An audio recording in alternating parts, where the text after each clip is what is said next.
And it's helpful to hear you say what insolvency practitioners actually do, because if I can put it in very simplistic, layman basic terms, you deal with companies that are in financial difficulties. And it's you have difficult conversations because, again, very simply, you aren't delivering great news. So the theme of today's episode on this podcast is how to deliver bad news constructively, but how to deliver the bad news humanely, if I can put it that way, and extractively.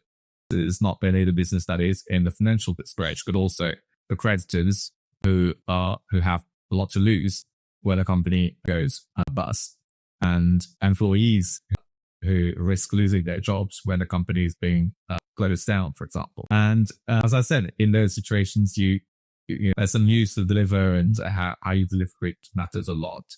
But when you know that you have bad news to deliver to people, how do you sleep at night? So when you have to deliver bad news, when you have to tell someone something negative and you know it's going to impact them, unfortunately, how you do it is not going to change the impact of them. But you do end up thinking as like, oh, this happened to this person today. It's not, obviously you're not in the same situation, so you kind of sympathize and empathize with them. But it's I think at the start of my restructuring insolvency career, it was harder because obviously it's the first time you're doing this. And I think one of the first jobs I did, there were quite a number of employees involved on a company that was floated for liquidation by the creditors.